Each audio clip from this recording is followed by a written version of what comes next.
Salam kesejahteraan, salam kebebasan buat dulur-dulur semua. Pada kesempatan ini saya ingin berbagi tentang hukum semesta. Jumlahnya nanti ada 20 hukum semesta atau hukum Taurat, ada yang menyebut gitu. Hukum-hukum Tuhan ini tidak memandang kita punya kepercayaan apa, tidak memandang itu. Yang pertama, kita bahas yang pertama dulu, nggih. Yang pertama itu adalah hukum kesatuan. Hukum kesatuan ini berbicara tentang apa-apa yang ada di dunia ini, yang hidup, makhluk hidup maupun makhluk mati, yang wujud maupun yang tidak wujud, itu hakikatnya adalah tunggal atau esa. Hukum ini sebenarnya di berbagai kepercayaan sudah ada. Hindu, Islam, Kristen, Buddha sudah ada. Di Islam sendiri ini diatur atau diterangkan dalam hakikat makrifatnya. Jadi tidak gandeng sama syariat, tidak gandeng. Kalau syariat itu kita cenderung melihat fisik, Kalau melihat fisik itu cenderung terpisah-pisah. Soalnya seolah-olah ini ada sekat ruang kosong yang memisahkan. Misal ada aku sama sampean duduk berdua, seolah-olah ini ada sekat ini antara aku dan sampean. Nah, sekat itu sebenarnya tidak pernah ada, karena yang wujud ini pun kenyataannya bukan seperti itu. Ini pun juga sudah diilmiahkan oleh para profesor ilmuwan di barat itu dalam ilmunya fisika kuantum. Fisika kuantum sendiri berbicara begini: apapun yang ada di dunia ini, makhluk hidup, benda mati, baik yang terlihat maupun yang tidak terlihat. Yang tidak terlihat contohnya seperti angin, yang tidak terlihat, itu terdiri dari miliaran molekul. Molekul sendiri juga terdiri dari miliaran atom. Atom juga tersusun dari sub-sub partikel atom, di mana 99,9%-nya adalah ruang kosong. Nah, jadi penyusunnya ini sama, kosong. Ini pun di hampir semua kepercayaan juga ada dijelaskan. Tapi karena kita ini taunya hanya syariat, ya tidak tahu tentang ini. Pernah dengar kalimat seperti ini: kosong adalah berisi, berisi adalah kosong. Ya, ini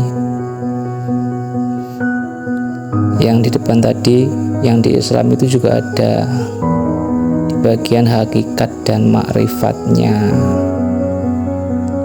Kalau penyusunnya ini sama, berarti ini tidak pernah ada sekat. Nah, ini pun juga sudah diketahui ribuan tahun yang lalu oleh leluhur-leluhur kita di Nusantara ini. Bahkan sebelum teori fisika kuantum ini ada, ini sudah ada. Karena tidak ada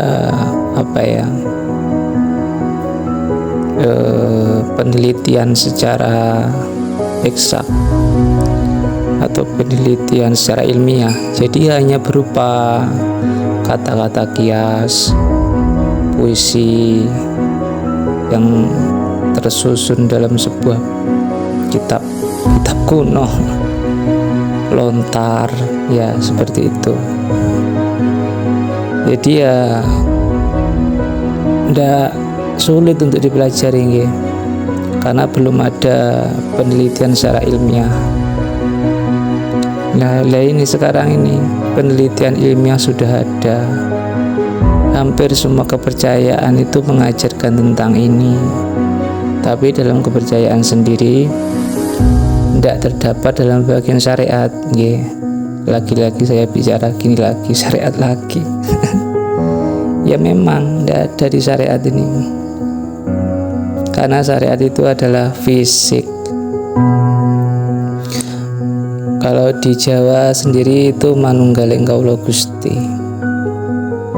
Ya dari awal memang sudah manunggal nggih. Sudah. Kan kita sudah tidak ada sekat kan dengan semua yang ada. Dengan semesta yang ada ini kita sebenarnya sudah tidak ada sekat. Tapi karena namanya nafsu, si aku ini loh ya. Kita kan sering bicara tentang si aku. Ini loh aku, itu kamu. Nah, dari situ kita merasa terpisah.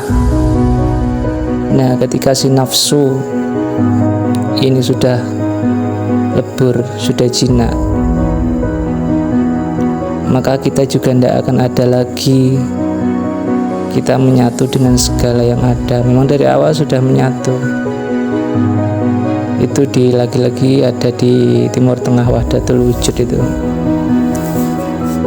Wahdatul Wujud itu bukan penyatuan dari dua wujud, nggih. Bukan.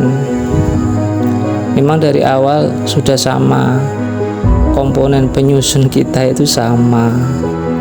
Dari awal memang sudah menyatu. Cuma kita sendiri yang memisahkan diri, nggih. Jadi ya seolah-olah kita itu terpisah. Ada lagi sanepan seperti ini. Golek ono tapake kontol ngayang. Ada tapaknya? Tidak ada. Yang ada hanya ruang kosong, nggih. Lagi gali kangkung apa? Ruang kosong di tengah-tengah itu, nggih. Apalagi jauh tanpa jarak, dekat tanpa bersentuhan, nggih. Adoh tanpa jarak, cedek tanpa senggolan. Seolah-olah saya ini ya dengan sampean yang mendengarkan ini entah di mana, kan jauh, nggih. Tapi sebenarnya tidak pernah berjarak, karena kita itu saling terhubung. Yang kosong ini loh, jarak antara kita ini loh. Dekat tanpa bersentuhan, ya tidak mungkin bersentuhan kan ya, sudah jadi satu, nggih. Kok lucu gini ya. Ya memang seperti ini, nggih. Ini yang selama ini ditutup-tutupi. Mengapa? Karena ada kepentingan lagi-lagi, ya. Tapi kembali lagi, ya. Yang berkepentingan itu ya si ruang kosong itu sendiri. Jadi kalau kita kembali ke sini itu tidak pernah ada yang salah dan tidak ada yang benar. Nah, dari hukum semesta, hukum Tuhan yang pertama ini, maka akan tercipta turunan-turunan atau serapan-serapan hukum di bawahnya yang mengatur ruang kosong itu sendiri.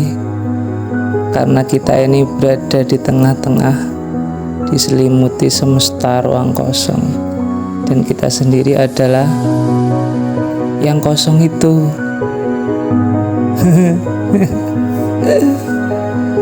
Kok kayak orang gila.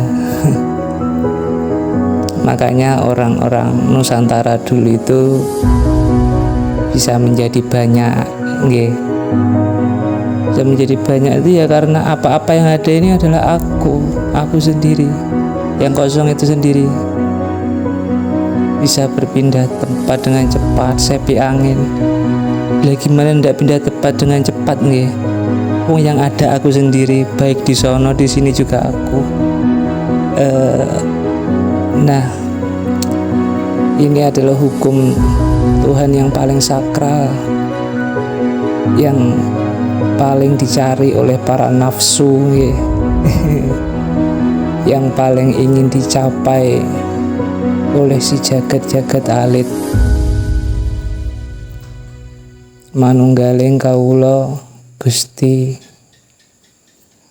Kalau di Islam sendiri juga ada, di Al-Quran juga ada,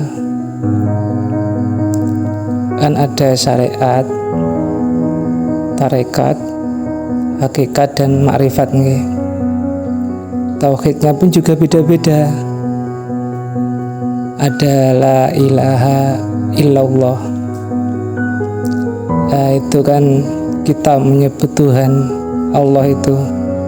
Kita tidak tahu kan pertamanya Allah itu di mana. Nah, tidak tahu. Terus ada lagi la ilaha illa huwa. Huwa itu artinya kan dia. Semakin dekat lagi nggih, semakin terlihat Allahnya. Ada la ilaha illa anta. Ini kalau sudah anta ini kan dekat. Seperti itu apa? Aku dan kamu, anta kan kamu nih. Di berhadapan-hadapan. Yang terakhir apa? La ilaha illa ana. Tiada Tuhan selain aku. Nah, inilah tempat kembali kita, nggih. Inna lillahi wa inna ilaihi raji'un. Kembalilah padanya. Matilah kamu sebelum kamu mati. Terus apa lagi? Sangkan paraning dumadi. Kamu berasal dari mana dan akan kembali kemana?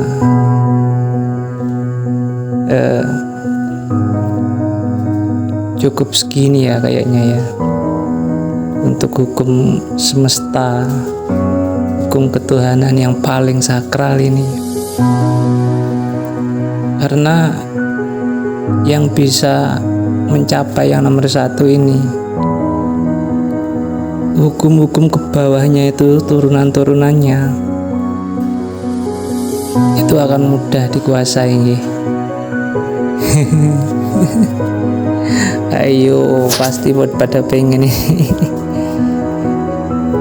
Dicari gurunya nggih di setiap daerah ada nggih, karena Tuhan itu mengutus utusannya itu pada setiap kaum nggih, sesuai dengan bahasa yang bisa diterimanya, bahasa yang dipakainya. Para mursyid-mursyid robani itu kan nggih dicari. Jadi ojo mau ngaji syariat bloko nggih. Ya ini tujuannya, hukum Taurat atau hukum Tuhan atau hukum yang semesta. Karena hukum Tuhan, Taurat semesta itu tidak ada hubungannya dengan fisik. Yang bermain adalah hati atau rasa. Singkatnya, beliau-beliau itu tidak akan mengajarkan selain tentang rasa atau hati. cuma rasa dan hati saja. Fisik terserah nggih, mau macul terserah, mau jualan ke pasar ya terserah, mau masak ya terserah nggih. Salam kesejahteraan, salam kebebasan buat dulur-dulur semua.